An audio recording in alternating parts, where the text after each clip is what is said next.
والله كده. ماكس اسمعني. امم الكلمة اللي قالتها نورس خايبة برشا في تونس، ما هيش كلمة عادية، يعني الكلمة خايبة برشا. مثالش عادي، مانيش باش نتغشش منها ومش كل شيء، مش نقولها حاجة واحدة. هي قالت أنا دعمت ضد بنت بلادها. نورس صحيح بنت بلادي، أما أنت في يوم من الأيام كنت راجلي وكنت إنسان ماكلة معاك الماء والملح باش نقف معاك. الناس ماشي في بالهم توا أنا باش نقف ضدك، راني مانيش باش نعملها حاجة ديك. أنا دخلت لللايف باش نقف معك هكا ولا هكا، لازم يقف معك. شنو دخل تونس والاردن في الموضوع، ولا تونس وبنت بلادي معناها انا لازمني ندعمها، هي ندعم ضد الاردن؟ ما فهمت شنو دخل البلدان في الموضوع. ما عند حتى دخل الموضوع. هي تحكي انه انا ساقطه وان انا ندعم ضد، ليه؟ حتى لو انت تلعب ضد بلال خويا راني باش نجي ندعم معك انت.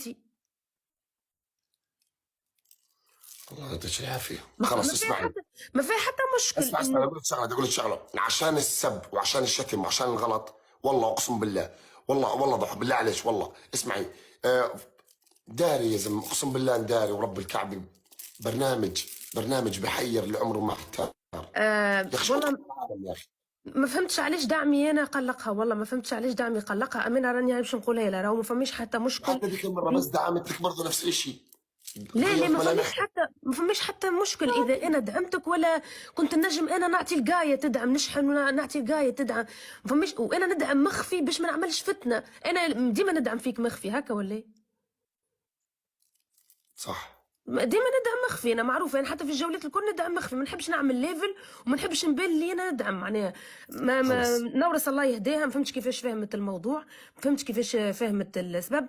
ديما راني ندعم فيك، مش قولها راه مش اول مره اللي انا شحنت تو على خاطر اول مره، ليه؟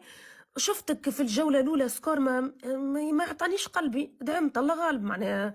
دخلت وما نجمش نشوفك تخسر حتى لو مش كنت مشكله، تدعم. عادي عادي. عادي عادي والله اقسم بالله. لو بعرف انه لو بعرف الموضوع بده يصير هيك يا ريت خلتني خسرت والله اقسم بالله. لا لا عادي، انا عرفت يلا حسب نورس خير، شنيا حسب اليوم. خير. يرحم حصل خير والديها. نشوف. وربي خليها على كلمة ساقطة. ربي خليها الكلمة، هي تعرف شنو هي قيمتها في تونس، وهي تعرف شنو هي الكلمة هذيك في تونس. ما يرحم والديك، انا بنت بلادك قلت فيا هكايا. ولاد ما انت تعرف الناس الاخرين شنو قالوا فيا، الناس كل يحكيوا ضحى من اعز الناس في البرنامج، ضحى تتخاف على الكلمه هذيك. جات بنت بلادي وقالتها لي على خاطر دعم، كان في بالي راني دعمتها وما قالتليش الكلمه هذه باش توسخ لي بها سمعتي. والله يا ريت، والله يا ريت ما دعمتيني والله اقسم بالله. يلا ربي حصل خير، يهديها حصل بصح، خير. ربي يهديها. عادي مش لا مشكله. لا. عادي عادي، محشومه محشومه.